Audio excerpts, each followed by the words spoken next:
Welcome back to day 2. I love the energy yesterday, and I'm looking forward to another substantive, rewarding day, thinking about how we can connect with one another and learn from one another, and I'm really looking forward to our panel today. Before we go into that, I wanted to introduce Rush Holt. Rush is the Chief Executive Officer for AAAS and the Executive Publisher for the Science family of journals. And Rush is going to start us off today. Welcome, Rush.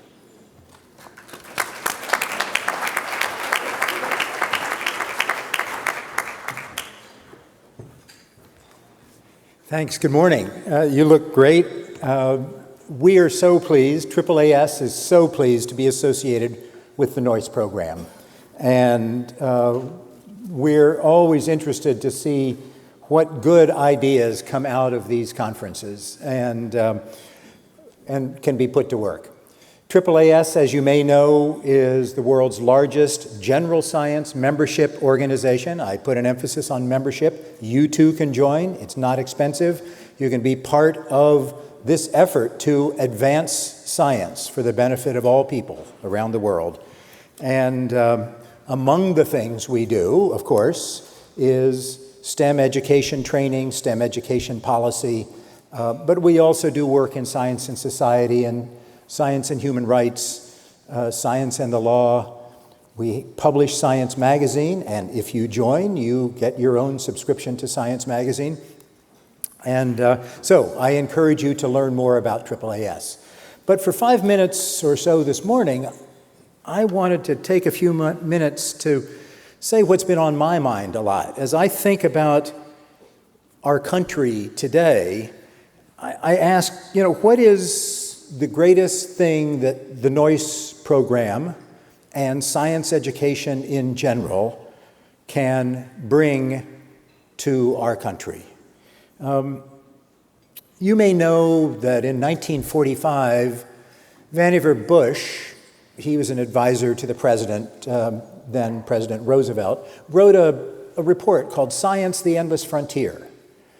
And in the years following that, for 4 or 5 years, there was debate about this bargain that would be made between the federal government and the citizenry and scientists.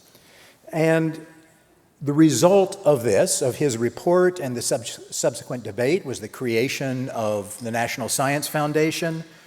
The deal was the federal government would provide ample funding for research and development, funding through the NSF, the National Institutes of Health, the Department of Energy, the Department of Defense, and so forth. And in turn, scientists would decide what research to do, maintain the pipeline full of future scientists and technicians, would set high standards, and would over time deliver the benefits of science to the citizenry who had paid for that research. Well, how has it worked? This was 75 years ago. NSF was created 5 years after the Bush report. By many accounts, it's worked pretty well. The funding has never been optimal, never been as ample as it probably should be. There's been some problems with diversity in the pipeline,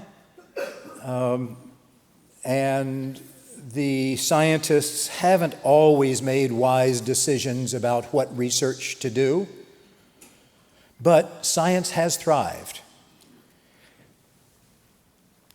Citizens, by many accounts, have received quite a payback. Our economy has been boosted by science research enormously.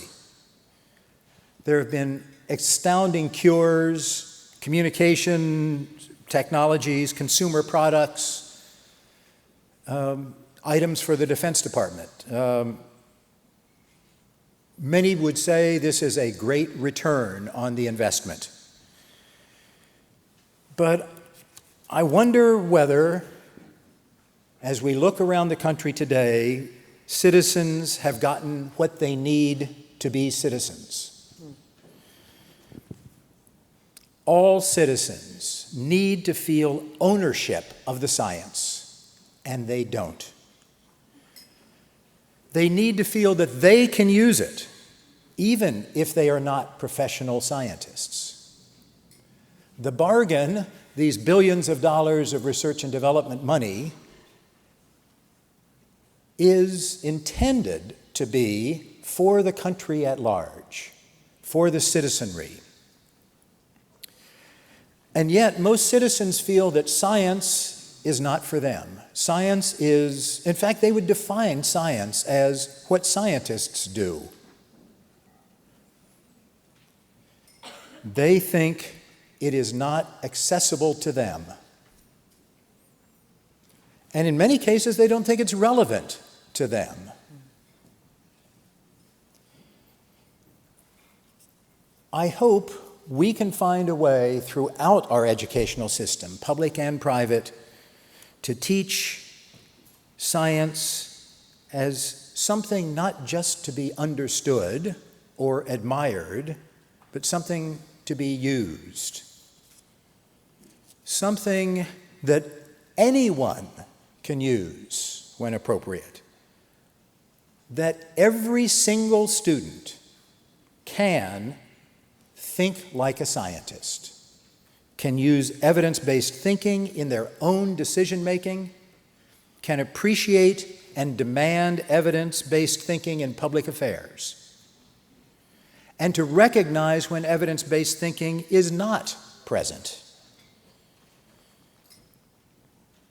We should have trouble with people who consider biology without recognizing that evolution is the most successful organizing principle in the field.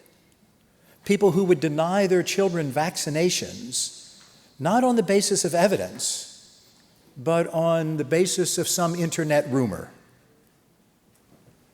and would deny that climate science is even a science because they haven't bothered to look, because they made up their mind at the first word without looking at the evidence.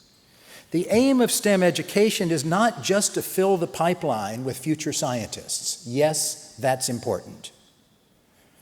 But I hope that you and we can find a way so that every student will understand the difference between evidence and opinion and unsubstantiated rumor and hunches or packaged ideologies. That is what science is about. It's a way of asking questions so they can be answered with observation and experiment, and your ideas can be tested and verified. Anyone can do it. So I hope we can find a way to say to each student, not, someday if you work hard, you too can be a scientist, but rather say to them, you're a scientist, let's start. Thanks. Thank you.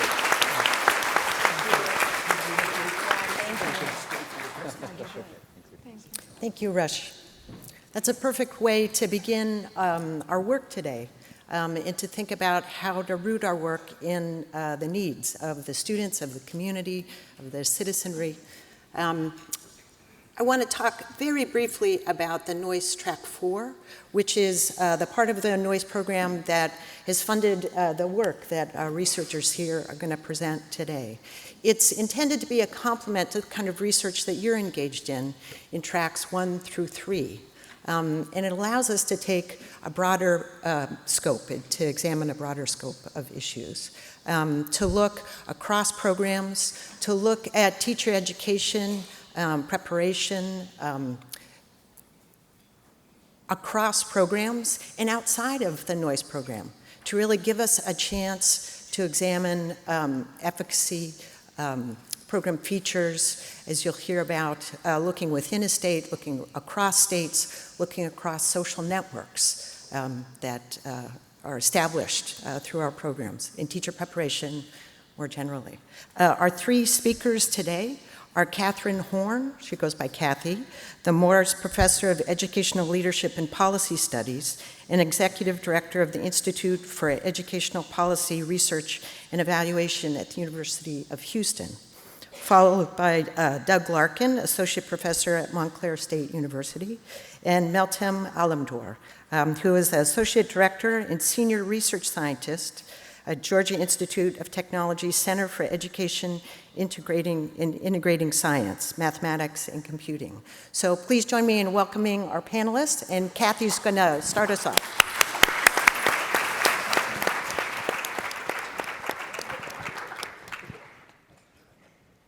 Good morning. So a couple of important prequels to the talk. One, I do go by Kathy, not Catherine. If you're mad at me or you're my mom, you may call me Catherine and I'll know that I'm in trouble, but otherwise, yes. The other thing that I confess, and it has to do with this talk, is that I am an 8th generation Texan. Yes, you can stare like the zoo animals at me, but it has relevance today because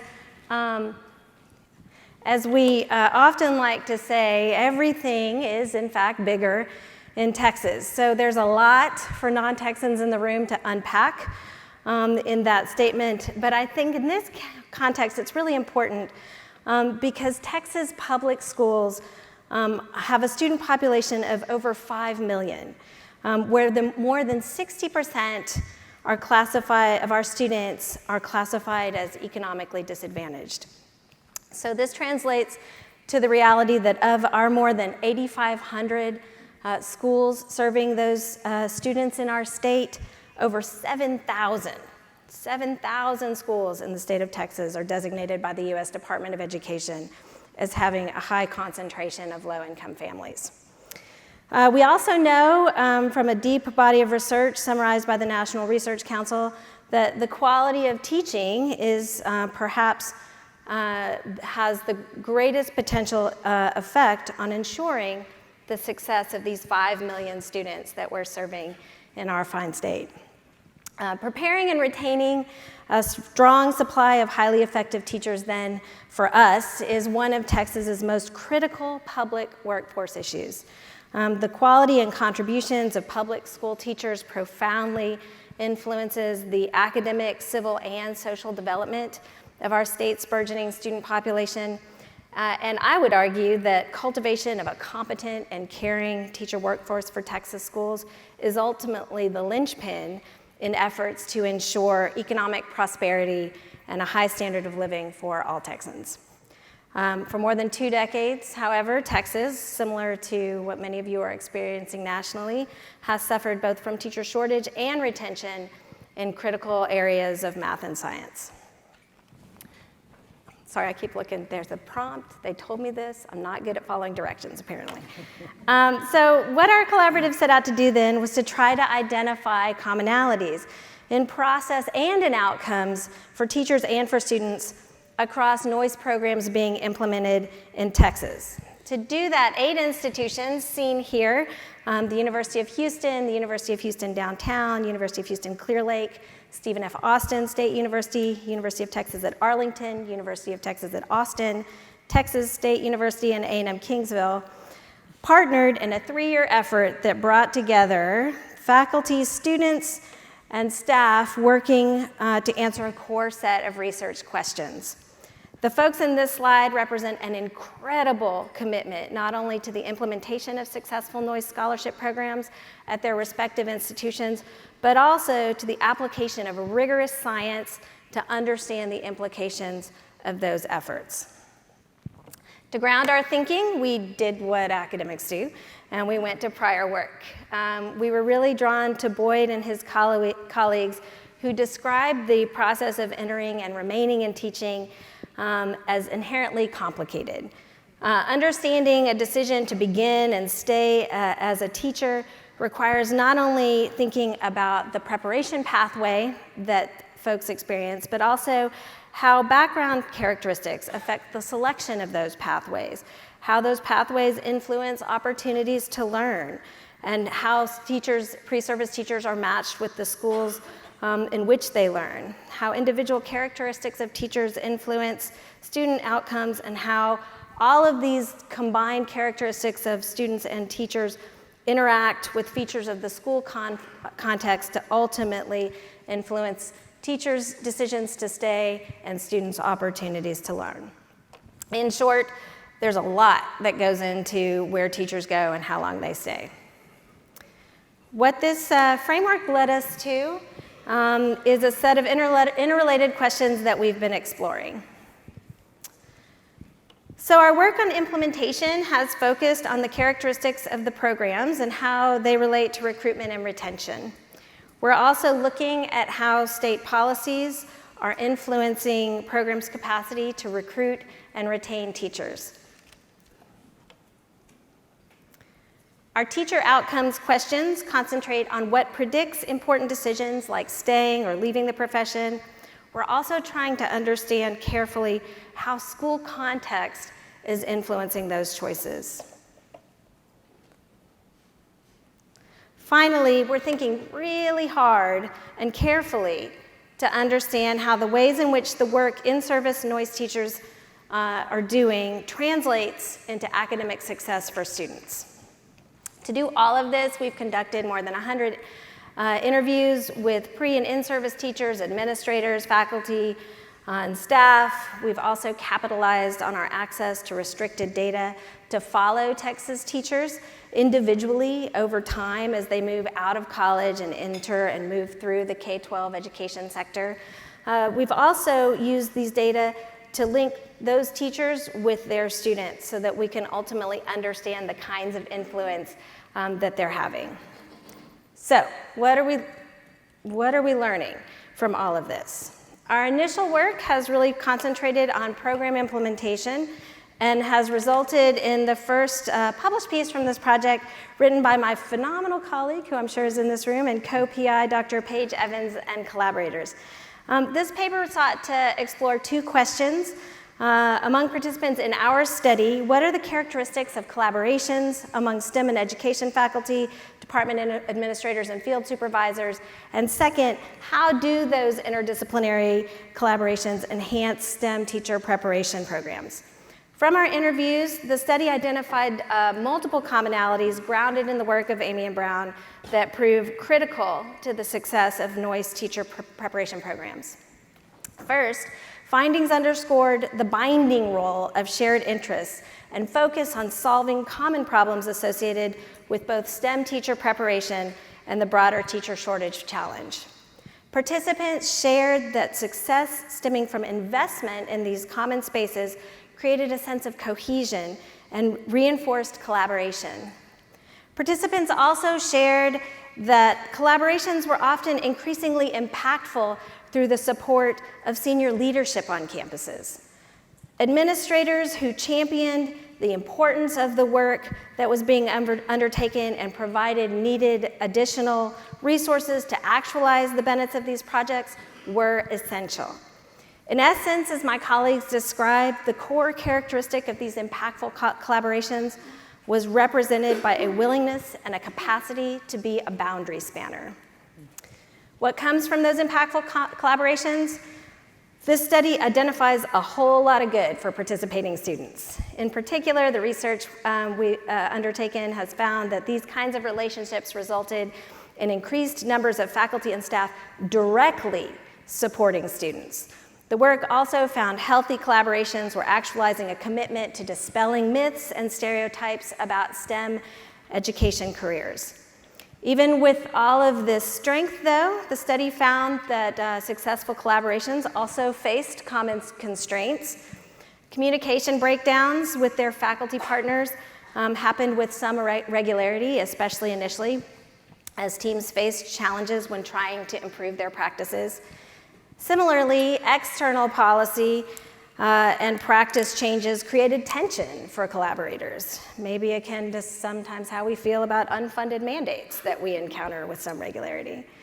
Finally, even though our faculty participants in the study developed and articulated deep and meaningful appreciation for other members' disciplinary expertise, the devaluing of teaching as a profession still occurred on our participating campuses, often especially coming from STEM colleagues not involved in the Noyce project. What this work found has implications. I'll highlight just two. First, students are the winners in impactful collaborations. Their experiences are smoother and the support around them stronger as they journey to become teachers. Second, this study underscores the importance of leadership, both at the local level and nationally. Having people with structural influence supportive of the Noyce work matters, and it contributes to the capacity of the program to thrive. At the national level, the Noyce program's binding of a collaboration requirement with the federal award makes it clear that both education and STEM discipline entities share responsibility over the implementation of the Noyce program. At the same time, NSF recognizes and gives flexibility to adapt Noyce programs to the individual institution and student populations and their needs. This flexibility allows for the creativity of faculty to develop initiatives and to ultimately enhance their STEM teacher preparation programs, a condition we believe is critical to success. Related to teacher outcomes, we are right now exploring questions seeking to understand patterns of movement among Noyce teachers in their early careers relative to their peers. This first picture presents Noyce students in our study. Here there are about 170 represented in red, with their disciplinary peers from the same institutions who did not participate in the Noyce scholarship in blue. So I'm using the laser to point at things so you can see. The x-axis represents the proportion of students who are economically disadvantaged in the schools where teachers are working during their first year. And the y-axis in this figure shows similar information for the students in schools where teachers are working in year 2. And these shaded quadrants reflect spaces where teachers during one or both of those years were in schools where at least a majority were identified as economically disadvantaged. So what does this figure tell us? First, a majority of all of the included teachers, including Noyce teachers, for a majority of them, the kind of school you teach in your first year is the kind of school you teach in your second year. What's interesting, though, is that we see that when Noyce teachers move, descriptively, a notable proportion are shifting into schools with increasing representation of economic disadvantage. Importantly, we also see from this figure that Noyce teachers are choosing to situate not only in high-needs districts, but very specifically in high-needs schools, whether they move or not. The next figure presents similar information, but this time the x-axis represents proportion of students who are economically disadvantaged in the schools teachers are working in during the second year, and the y-axis represents similar information for their most recent year of teaching. What we see here is that while similar in pattern, where there's a strong association between the type of school you teach in early in your career and where you locate later in your career, we do see increasing numbers of Noyce and non-Noyce teachers moving into less disadvantaged schools. This early work reinforces a success goal for Noyce to place well-prepared STEM teachers in high-needs schools and districts. In particular, our work is documenting that for institutions in our study, that success is happening at the most local level, the school, a laudable outcome that maximizes likelihood of Noyce teacher influence on K-12 student outcomes. It also suggests that there's a lot about school context that is important and deeply influential and needs to be part of our comprehensive thinking in how we engage efforts to retain outstanding teachers. While there's still lots of work we've got to do in program implementation and teacher outcomes, we're also anxious to begin work exploring student learning associated with these investments. Stay tuned on that. I want to end with just a simple reflection. We all in this room have privilege of being part of one of the most important implemented national mechanisms for ameliorating the STEM educator crisis. With such a critical mass of similarly intentional programs now in place, on behalf of my colleagues, on stage and in our track force specifically, I want to express my deep appreciation for this important opportunity to rigorously reflect across this work to understand where common lessons may be learned and how context is influencing the success of outcomes. And I hope we will each in our own way work to be boundary spanners so that we can, as Dr. Orange so eloquently described last night, make the invisible visible in service and in support of our students, the reason all of this work matters. Thank you.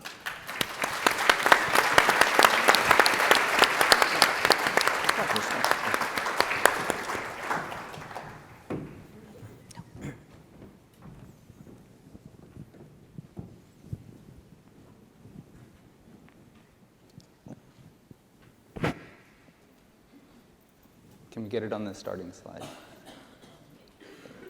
There we go. Thank you. Good morning. I'm Doug Larkin from Montclair State University in Montclair, New Jersey. We're located in northern New Jersey, about 10 miles west of New York City. And today we're going to talk about, well, I'm going to talk about our Noyce Track 4 grant. So I'm here today with Dr. Sandra Adams, who's in the back there. Dr. Adams and I have worked previously on Noyce Track 1 grant, during our Noyce Track 1 grant, we had a lot of research questions that we developed that kind of came in the back of our mind as we were doing our Noyce Track 1 work. When the opportunity for a Noyce Track 4 research grant came along, it was a perfect opportunity to investigate those questions a little deeper. So I want to start with that note to encourage people to think about, if you haven't considered applying for a Noyce Track 4, it's a really great opportunity to expand the questions that you already have, especially if you have a Track 1, 2, or 3. And we're not a Research 1 university. And so I think if you even have a small interest, do the webinar, check it out. It's a wonderful opportunity. So I want to start with a little bit of a baseline about what we know about teacher retention before I talk about our project. A lot, and not all, but a lot of previous work on teacher retention has used sampling data from national surveys that look ultimately at the question of, will this first-year teacher become a second-year teacher? I had a science supervisor say to me, the best thing about first-year teachers is that they become second-year teachers. But we wanted to go a little bit deeper, and we wanted to say, what's working in efforts to retain science teachers? And part of this research tradition comes from that search for the good rather than a search for the pathological. So we're more interested not in the reasons people leave, but in the reasons people stay. And that comes out of work like Sarah Lawrence Lightfoot and Gloria Ladson Billings, thinking about let's look for the good here in this situation. So some of the things that we know, and a lot of this derives from that sampling data, particularly the work of Richard Ingersoll and colleagues who's spoken at this conference before.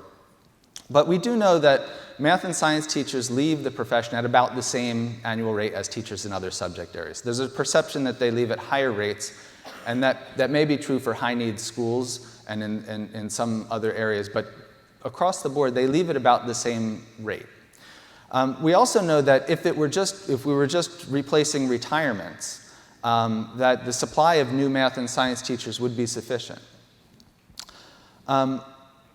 But the issue of teacher turnover does seem more pressing in math and science, and well, let me say STEM, because we want to include our computer science and engineering and technology colleagues as well. Because there are fewer unhired people in those areas. So I have a colleague as a high school principal. When he has a social studies opening, he gets 400 applications. When he has a biology opening, he gets 3. So that's an example of that. So there are enough people to fill those positions, but there's fewer unhired people out there. And we also know it's very hard to predict who's going to stay and who's going to leave. It really is not much better than random chance, guessing, except for a couple key factors. One of those is pedagogical preparation. Is somebody prepared to be a teacher? Ingersoll's work just looks to see, have they had any pedagogical preparation at all in how to teach? That's a question on the SAS data. We like to think that powerful teacher education programs impact that. And I think those of us in the room who've run Noyce programs or even science education, math education programs for a while might be able to point to higher retention rates from well-prepared teachers in high-quality programs. But Other than that, it's hard to predict who's going to stay and who's going to leave. So I want to talk a little bit about our study. And what we decided to do is first of all, create a manageable study, one that we could run. We could dream of much larger studies, but we saw how much money we could ask for from NSF and how much time our university was going to give us to do this work. And so we picked 4 states that we would look at: Wisconsin, Pennsylvania, New Jersey, and North Carolina. All of them have between 5 to 10, 13 million, people, population-wise, or roughly in the same category population-wise. And each of them has between 5,000 and 10,000 science teachers. And we are focusing on just secondary science teachers, and I'll talk about why in a moment. And so what we decided to do was to identify school districts in these target states where science teachers were successfully being retained, and then go there and investigate why. And again, that bandwidth question, how much time and money will this take? What can reasonably be done with this study? So we chose 5 to 6 case studies per state, and we're going to focus on teachers in high-need schools, teachers of color, and recipients of Noyce scholarships. And so those 3 criteria are going to help us decide which districts we go visit and see what they're doing to retain science teachers. And I think this is the point where I say, in academia, we're not the only experts. There is a lot of knowledge and expertise out there in the school districts that doesn't always filter up to a wider audience. And so one of the things that we can do with this is tap into that expertise, and as the kids say, put it on blast, and let everybody know what good things are happening in these schools. Okay, so we are at the end of year 1 of this 5-year project. So I'm going to talk a little bit about the data. Year 2, we're going to do New Jersey case studies. Year 3, Pennsylvania. Year 4, Wisconsin. And year 5, North Carolina. If you are in any of these states, you may get contacted by us to request the names of Noyce scholars in your program. And I'll show you how we will find. That's all. We're not going to email them or anything, but just to track them. And I'll show you how we're going to do that in a moment. So there is a lot of data out there, and we're going to talk a little bit about what data we can use as researchers in Noyce programs to learn more about this question of retention. So a couple of states, Wisconsin and Pennsylvania, or another one, they post these staffing lists. For every district, they actually say LEAs because charter schools are included, but they're not technically districts. So every local educational agency posts a list of every teacher and information about that teacher every year. And so one of the things we've been doing is using this as a data source. And in a way, it's turned into a big data project, which is a little unexpected. But it's kind of cool, too. And we're aggregating this data over multiple years. And I want to show you what that looks like. And I want to first just say, don't panic, because I'm going to show you lots of Excel spreadsheets, but you don't really have to take much in other than what I'll point out with the laser pointer here to take Kathy's laser pointer. So this is what one of those data staffing lists looks like. And I've blurred out the names of the last names just out of courtesy here. But these are publicly available. You could go to the Pennsylvania website. This is the 2009 data. And if you're a teacher, if you're a Noyce scholar or a Noyce graduate out there, every October in most states, someone will come around, an administrator will come around and just check on your information. They'd have to upload that to the state. And some of the things they ask for is your name. Is your name spelled correctly? They'll have your salary there. It'll say how many years experience you have total. That's that first one. How many years you have in the district. That's the second one. What you're certified in. And this is interesting. For some states, they say what you're certified in. Other states, they say what are you actually teaching. Right? This is one of the findings we've had so far in trying to compare states. And then it'll say what district you're teaching in. So we can take this data and we can aggregate it over multiple years. So this is what it looks like when we aggregate over multiple years. Don't panic. Let's see. It stopped advancing on me. There we go. OK. All right. So here we have Aileen. And again, we have Aileen's data over multiple years. So we have 2009. Aileen disappeared from the data from 2010, 2011. We don't have an explanation why, but we know we don't have data for those 2 years. But then returned to the workforce in 2012 and clearly was retained. Something happened the first year, and then she came back and then was there. So we're going to call her retained because she stayed in the profession for more than 6 years. And I'll talk about why we're picking that in a moment. We can look at her annual salary. It changed from year one. It went down. And then the 2013 data, it was interesting because what we noticed was that they started her off in year one again. So even just from this data, we can ask old questions in new ways. Like, to me, this is a question about the gender wage gap, right? That somebody who had a year experience was not given that year experience. And so we actually had to create another column in the data, real years experience, that we now use. But again, just looking at this data this way allows us to ask these questions. And again, we also noticed that there was a district change there. We don't know why. But again, this tells us something that we can't get from that sampling data about this teacher's life in the workforce. And then we can do this for multiple teachers in multiple states. Okay. When we look at the count of new science teachers, we see that in a state like Pennsylvania, which again, millions of people in Pennsylvania, but between 200 and 400 new science teachers each year. And it ebbs and flows with the economy. And New Jersey's looks somewhat similar. It's the same vertical scale there, between 200 and 400 new science teachers each year. The attrition rates, the important thing here is that the slope on all these graphs is pretty similar. No matter what we start with, how many science teachers we start with, we have a similar slope. And if we look at the actual as a percentage, it's pretty similar over the years in Pennsylvania. New Jersey, what's kind of interesting there is that there's a big change there in 2011 in the retention rates. One interpretation of that is that 2011 was the time there were a lot of public attacks against teachers' unions in our state. We had a very contentious governor's race. There were some YouTube videos. But probably the more logical explanation is that that's the year that the new data system kicked in from the state's Race to the Top application. So 2013 is a sort of a watermark or watershed year in data in state retention, state data systems. Because many states aligned their data systems with the requirements for Race to the Top grants. So my explanation is probably that there's a better data system there. And there's very clear differences in the data over those years. So the last thing I want to mention is just sort of to problematize and trouble the notion of what it means to be retained. We talk about retention at this conference as if it's a single thing. But one of the things we're finding in this project, even after just 1 year of looking at the data, is it can mean multiple things. So in New Jersey, if we look at all of the teachers who were hired in 2010, and their first year was 2010, that's 251 teachers. If we use our database to look and see who's still teaching after 6 years, 101 of those 251 are still in the same school. So clearly, a principal in that school would look at that and say, we retained that teacher.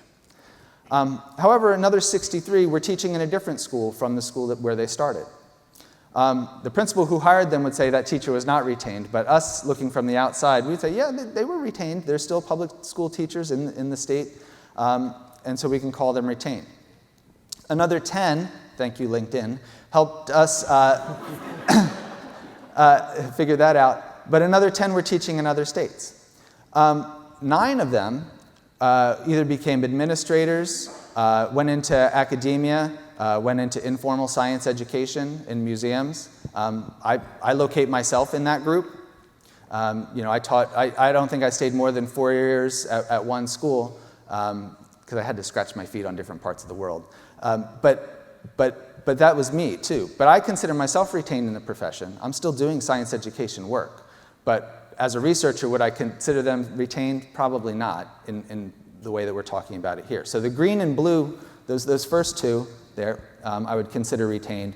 And then we have people, we could identify 15 people who were definitely not retained. They were, either retired or passed away or were fired or things didn't work out.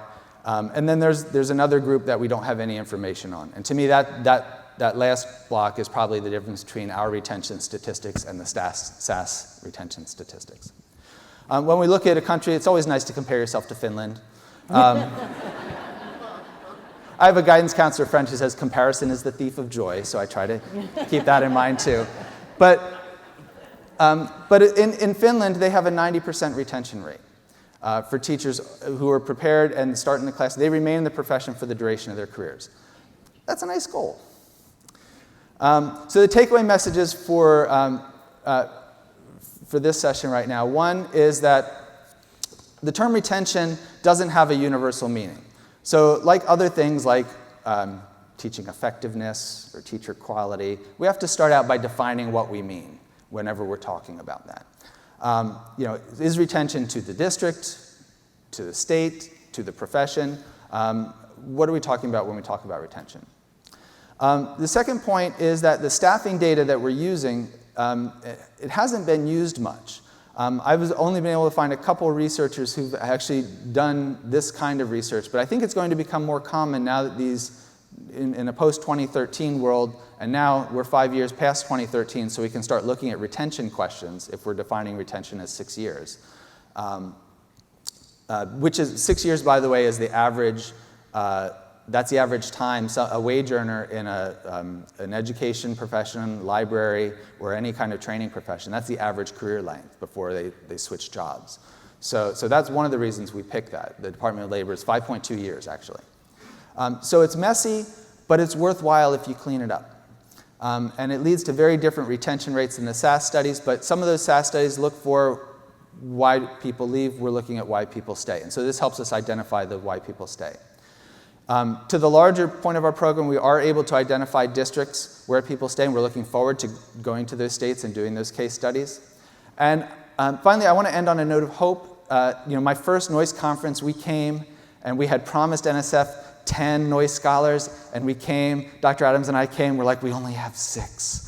And we were really nervous that somebody was going to call us out on it, right? And like, oh man, we only have 6. And then we met people like, oh my gosh, you got 6? We only got 3.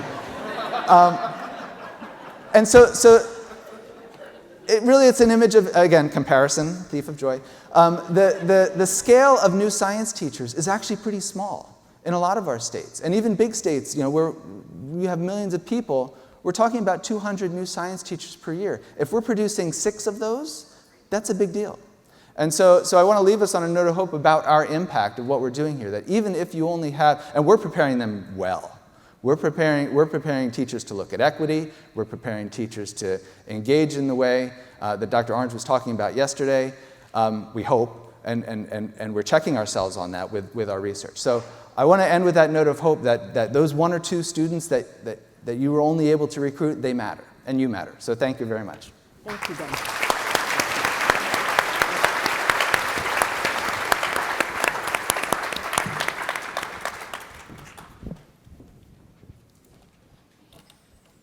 Good morning, everyone. If you are paying attention to NSF showcase videos, you probably heard a lot of our study already. It was showed multiple times yesterday when we had the kickoff. So today I'll be talking about our experimental study, the role of social networks and self-efficacy in the retention of Noyce teachers. First, I'd like to acknowledge my co-PIs, Dr. Jessica Gale, who is here with me today, and Chris Capelli contributing to the study. So there are numerous studies show that teacher effectiveness and retention are affected by their support and collaborative networks. Studies also show that when teachers have a strong network, they are more likely to stay in teaching, especially in high-need schools. These studies also look at novice teachers' experiences. When novice teachers have a network of teachers where they can exchange knowledge in their network, this really affects their classroom instruction, managing school politics, managing all the demanding things that come them as a novice teachers. So being in a conferences like this, meeting other teachers and asking help when you need when you're having a problem in your classroom, it really creates a network of support for you, and that might really impact in the future retaining in the teaching and teaching in high-need schools.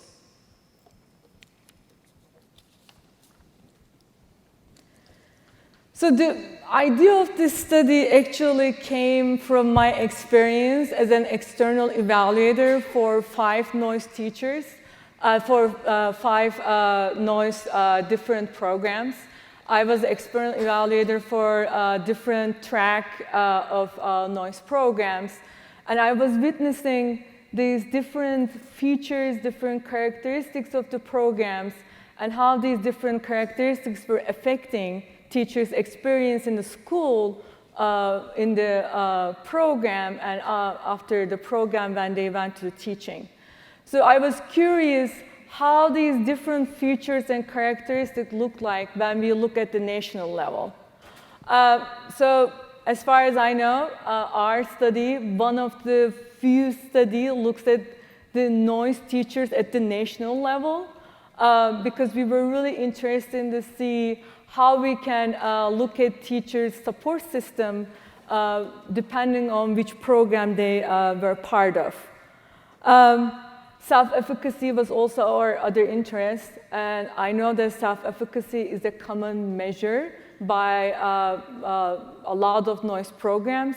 A lot of Noyce programs here, you will see a lot of posters that we talk about self-efficacy in teaching.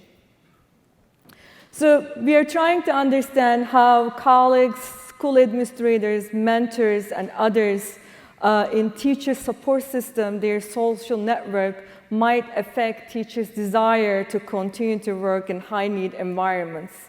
We are also like to associate these, look at the correlations between self-efficacy beliefs and their likelihood of retaining in high-need schools. I'm not going to go into my methodology. Hopefully you will catch our video.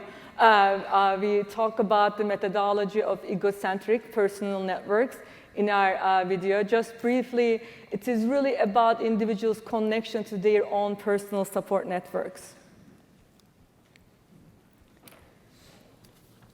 In our study, we're also very interested in looking at the sources of self-efficacy, because the literature shows that the teacher preparation programs like Noyce, might be very influential, affecting the source of self-efficacy for the teachers.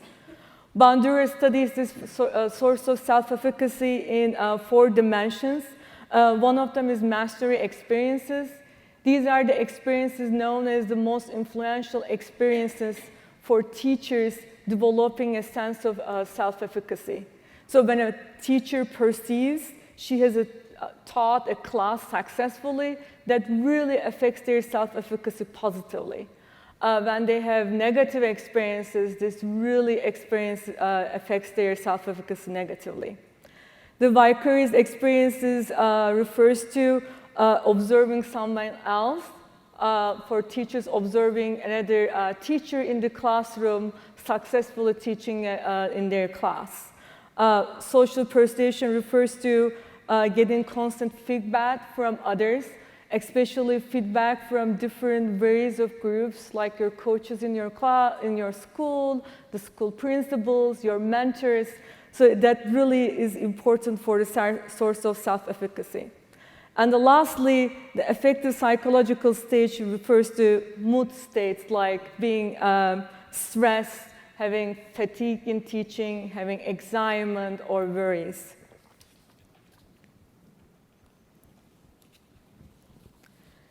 So our study uses this framework called explanatory sequential design. At the beginning of our study, we interviewed a lot of Noyce teachers to understand different features of the Noyce programs. It is not very easy. Every program sometimes figure out these features. When they get into the program, it is not maybe planned at the beginning. So it was really important for our study to understand, come up with a list of common features across Noyce programs so that we can ask the Noyce teachers which one of them was influential in their teaching or in their desire to stay in teaching. We also reviewed a lot of programs, attended a lot of regional conferences, talked to a lot of PIs to educate ourselves as much as possible about different Noyce programs around the nation. After that, we developed our survey, and one of our goals with this study is that we have a validated survey, and we are hoping that evaluators, PIs, can actually borrow the components of the survey and directly use in their study.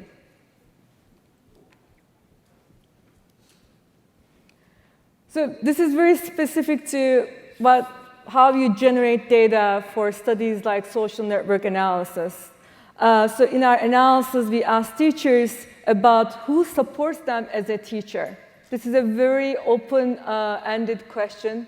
We give them an option to name as many names they want.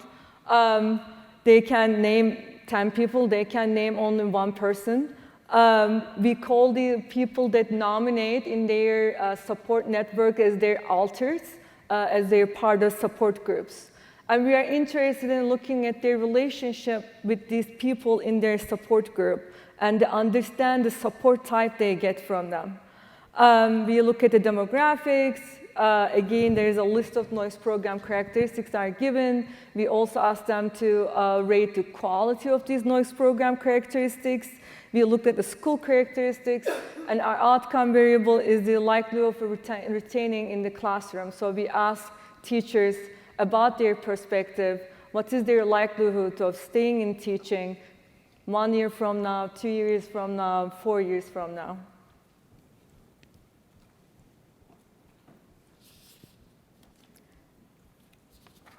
So here's some brief results. When we asked the teachers which one of the program characteristics they were exposed to, if you can see the top 5 was mentoring by faculty, support for professional conferences like attending Noyce Summit, observation and feedback, student teaching in high needs schools, and to support to find a job in high needs schools as well. If you look at the list, there's actually multiple characteristics that we provide to teachers. One of them is mentoring, because there's different ways of structuring the mentoring in Noyce programs. The mentoring can be by faculty, STEM professionals, or others like coaches. So it was interesting to see, actually, we have around 23% of our study participants who were not actually didn't get any mentoring as part of their Noyce program. Another thing I want to highlight, and I use my pointer, the support to find a job in high needs schools. There's a lot of conversation about how much the teacher preparation programs or Noyce program providing support to teachers to find jobs in high needs schools in an environment that they can get support. So our hypothesis is that this might play a huge role helping teachers to retain in teaching. We also ask which of these characteristics actually play a role on teachers' perception of remaining in high needs schools. As you can see, the list is shorter. And these were the top characteristics came out from our data that might play a role for teachers staying in high needs schools. Again, mentoring, all kinds of mentoring in this list, affecting teachers' perception of retaining in high needs schools. I want to give you a brief idea. I'm hoping there are some teachers who took our survey. And if you do, this is how your data looks like in real life. So these are 2 Noyce teachers. If you look at the middle, the black square represents 1 Noyce teacher. And I want to show you why it is important to look at this nature or the characteristics of their network. The teacher on the right, this teacher has more people in their group. We call this in social network analysis, they have a large size of group of support, but also the people in their support group are connected to each other. And this teacher perception is, I am more likely to stay in teaching, especially in high needs schools. Where if you look at the teacher on the left, you see that this teacher has less people as support as a teacher in their network, and there's a less connection in their network. And this teacher opinion is, I am less likely to stay in teaching. And I will also point out that these two teachers are two novice teachers that pretty much both are in their first year of teaching. As you can see, their support system and their perception of staying in high needs schools is very different than each other. We also look at the teachers' networks and their retention in general in teaching, not just in high needs schools. So these are three groups of teachers: high retention, moderate retention, and low retention. Again, the black square represents the Noyce teacher, and the other shapes in red represents the different type of people they have in their support network. Circle represents the teachers in their own school. The diamond represents teachers in another K-12 schools, and the triangle represents others like families and friends. Again, what you see is the teachers who are more likely to stay in teaching, they have a more diverse group as support group. They have different types of people. They have support as teachers in their school. They get support from others in other schools. These might be educators and teachers, but they also get support from their family and friends as part of their teaching as a teacher. When we look at the moderate retention group, they have a less different kind of people. They only get support from teachers in their school and also their family and friends. And the low retention group, they only have one kind of support, which refers to just family and friends. We also find out that the teachers in high retention group, they also have a higher self-efficacy than other teachers in other groups. So the type of people, the type of support you get is very important. So also, when we ask teachers about their mastery experiences, when we ask about their source of self-efficacy for Noyce teachers, it was actually very interesting. They give specific examples, specific positive experience examples regarding their mastery experiences. As I mentioned, mastery experiences are really important for Noyce teachers. To recall positive experiences, especially these mastery experiences in difficult settings like teaching in high needs schools is very important, and it really affects teachers' self-efficacy. The other one that dimension that the teachers talk about was social persuasion. This is also very important, getting feedback from your mentors. Teachers exclusively talked about how getting feedback from people that they respect is very important. But they also talked about getting feedback as part of their Noyce program.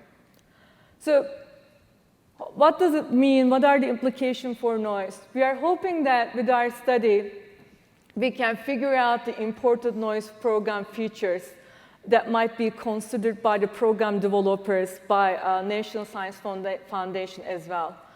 Exposing our teachers to different networks might be very important down in the line to get support once they go to classroom and teach in high needs schools. Sources identified by teachers with high self-efficacy may also provide some clues for how Noyce program can foster the self-efficacy. The power of early mastery experiences within challenging teaching contexts, like in high needs schools, might also be very important for teacher retention and effectiveness. Thank you. Thank you, Meltem.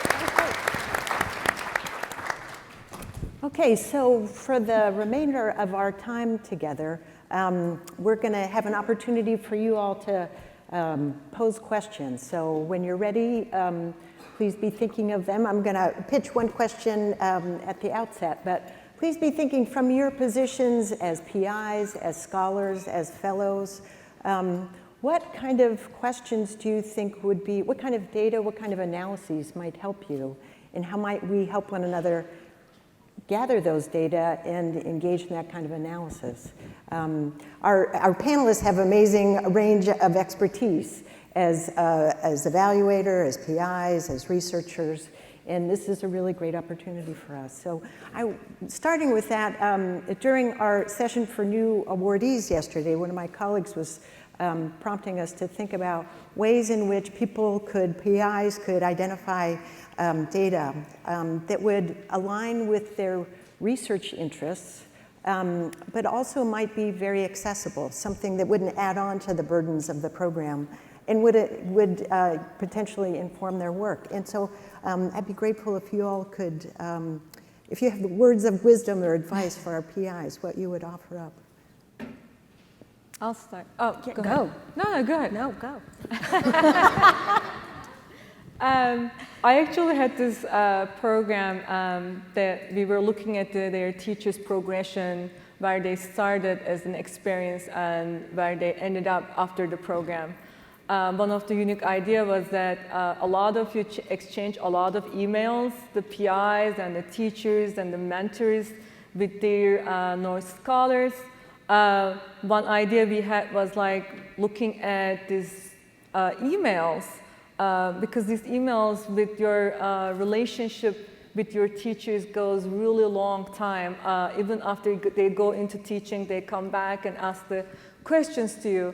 And we actually printed those emails and start looking at as a data source. As you mentioned that everything is data and everything can be data. And sometimes with challenging situations like Noyce programs, there's not enough time to think about data and collect it. But it was very powerful to look at some of the Noyce teachers and their experiences as undergrads or master students, where they started and what type of questions they were asking, and then looking at what type of questions they asked later. There's a lot of sources like emails, texts, and I think that might be important to restore them. Even you might not have a time to look at it right now, but you can look at it later. I was thinking about this question, and I want to speak to the Noyce scholars and Noyce grads out there, that when you get into your schools, there are interesting things happening in your schools that the PIs might not know about, particularly around the resources that you access, talking about the resources, but there are things that we wouldn't think to put on a list like that. There's that other category of the other resources you use, listservs or whatever the millennial version of that is, right? Like, there are lots of resources that we don't know about, and so bringing those interesting things back to your Noyce programs, because you all we all text each other, right? Like even after you're gone, we still maintain that contact. Letting us know when there's something interesting happening, I think is a way of, again, letting our privileged position as in the academy to elevate that and to bring that to a wider audience. If a vice principal or a science supervisor comes up with an interesting mentoring program, let's bring that to a wider audience.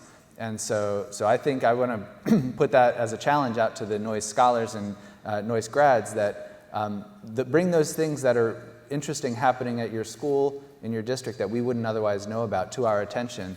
And let's figure out a way to help other people learn from those. Yeah, the thing I think I would add, we were having, before the session started, we were having a super data nerd conversation over in the corner. And what I think the work that you see across, a commonality across our work, and especially the work that Doug and I are doing, is that we're making really good use of data that are already being collected anyway. It's a complicated, important, philosophical discussion to have, and is ongoing nationally about big data, even small big data, and what and how that should be and should be accessed. But I would encourage us all, as we're thinking about our own work and we're thinking about work seeking to create intersections with each other, that we consider engaging our agency to use those data as a lever for good, right? So I think even as we're challenging ourselves to be very careful and thoughtful in accessing and utilizing those resources, that we're at the same time understanding how that work with those data that are already out there in various forms can be really powerful in informing the decisions we're making. And within the NSF, there are opportunities that we're focused on helping people to build capacity to engage in research as well. And so I would encourage you to talk to your program officers. If you think of across programs, within programs, ways in which you would like to build up your capacities as researchers, there's funding for that in the EHR core research program. So I would encourage you to reach out to your program officers. But we have one question up here, please. Hi, Holly Anthony from Tennessee Tech. Thanks for I brought the down the feedback. room. That's funny. I had a quick question for Meltem about the social networking slide that gave the variation between low retention and high retention. And it has the circles and the diamonds and the triangles, which represented colleagues in their schools, other K-12 schools, and family friends. What I didn't see was any support from higher ed. And so I'm curious about whether that's a researcher decision or whether the participants in your study aren't naming any support from their higher ed, because many of our Noyce projects build in this sort of sustainability piece with us in those induction years, but it wasn't in the network, and so I was curious. Yeah, I think the short answer is they didn't nominate a lot of people from higher ed, so they didn't end up as a shape in our map. But yeah, we didn't have a lot of, when we ask about who they, as you saw, the question is very open-ended, who they get support from as a teacher. So it might tell us that once they go into the teaching, maybe they are not maintaining those relationships to be able to call them. Although we do ask who they have as part of their support system and whether or not there's a support system because of the Noyce program. I haven't presented and we are still digging out the data. But I also want to mention there was something messed up with my slides. I feel like I didn't have a chance to say. Our scholars, we have around 160 people who took our survey that represents 60 different Noyce programs across 30 states. So this is at least a case for our study group. Good, please, next question. John Keller, University of Colorado in Boulder. First, as a shout out to Noyce scholars, I'd like to point to Meltem's study. You know, building more networks is stronger for retention. So thank you for coming to this conference, because you're building more networks across people that you didn't already know before. So the more people you can meet, more likely you're going to stay in teaching. Second, for both Kathy and Doug, your data talked a lot, or showed the people who were able to stay at their same school from year to year to year. The straight line in your data, Kathy, I'm assuming, are people who stayed at the same school because they had the same percentage of underrepresented students. Can you speak more about what your case study work and your future case study work, Doug, might be telling us about policy ways or policy decisions that school districts and school staff and faculty can be helping retain teachers in the same school year after year? So a great question, and what we're finding in other work as we're exploring the data that we have is that, and it ties, I feel like we're our own little network up here. I want to be the circle, and you can be the diamond. I don't know. What we're finding is that there are increasing, not necessarily policy components that are prompting Noyce teachers to stay in the same school year after year, but networks being built among Noyce teachers that are having some influence on that. So we have multiple schools in our study across institutions where more than one Noyce graduate or completer is finding home in not necessarily the same disciplines. So sometimes those cut across specific science disciplines or specific math areas of focus in the case of our study. But that they are creating spaces that are interrelated and supportive of each other. And I think there's still lots for us to understand in that. And I do think the policy question is relevant and one that we're exploring, but early indications are suggesting that it is more about the context of the school and the environment in which they're entering that's keeping them in the same schools. Yeah, so if I can zoom up a level on that too, I think some of the policy implications are not necessarily teacher education or even education policy questions. So for example, in looking across the different state data, one of the things that really popped out were the salary differences across different states. And so we can talk about, why we pay teachers, what we teach them. But I think the larger question is, why is there such a big difference for teachers who teach in one place versus another? Another researcher hat that I sometimes wear is about school funding and educational finance. And one of the things that's really clear is that there's some really deep structural inequities in funding our schools. And so that's not a policy question for teacher educators. I mean, we can keep that conversation going and try to be as woke as we can about it and what the implications are for the schools. But there's also other questions about, housing. Teachers in those of you in San Francisco, I don't know how you get to school. It must take you a long time because of how much it costs to live in certain places. And those are policy questions that are much larger than education policy. Yeah, and we can even ask the question, when we look at New Jersey, where we have 635 school districts, and it's not that big a state. I can drive across it in an hour, right? Why do we have so many school districts? And the uncomfortable answer is because local control has to do with residential segregation. I mean, we've had one school district successfully integrate, and then it stopped happening from back in the 1970s. And so we have these really deep structural questions that I think policy absolutely can address, John. And I appreciate you raising that question. But it's not just educational policy. It's social policy, it's housing policy, it's labor policy. All of these things are really important factors if we're going to try and ultimately have what we're all here for, is to have great outcomes for our students and the students of our students around these issues.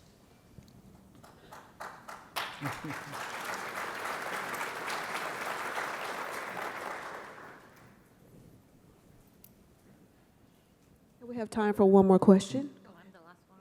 Oh, it should be a better one. Hi, I'm Julia Nord from George Mason University. I'm a geologist, and I have a prior student colleague here that is going into his 4th year of teaching as far as geology is concerned, geosciences. The question about helping as far as teaching is concerned and who is influencing you, I don't think I can answer any of the questions that he has about his day-to-day teaching in the high school. I'm there to support him, but the question is written about who helps you with your teaching. It's not me, because I don't have the same, I teach 3rd and 4th year students. I don't have classroom management issues the same, and the day-to-day teaching and the lesson plans and all this kind of stuff. And so maybe that question needs to be a little broader to maybe get the higher ed people in there, is, am I still supportive? Hopefully I am, but I'm in a very different way than I can't even imagine teaching in a high school. I'm so proud of him that he does it, but it's not something that is in my expertise or my talents to be able to help. So I'll offer one answer to that using the social network analysis. Like the question of how do I be a good node? Right? So you may not have those answers, and I'm okay with not being an expert in a lot of stuff. But it's nice if I can connect them to the right person. So as an example, I get tons of emails from our state geologist's office for the earth science workshops that they run somewhere else. I'm always forwarding them to every earth science Noyce. And Brooke, you can confirm, right? Like, I'm always forwarding them to those students to try to be a connector, to be a good node in the network. I necessarily don't have to be the person who's delivering that content, but if I can connect them with other resources, or even just say, hey, this thing looks interesting, that serves a really powerful function, and it also keeps that relationship going. And it's okay not to have those answers, but to connect them with resources and other people who do. And in your work, if you come across a great earth science teacher and a geoscience teacher in another school who it does have their classroom management under control, making that connection between your fourth-year teacher and that other teacher can reap wonderful benefits. Yeah.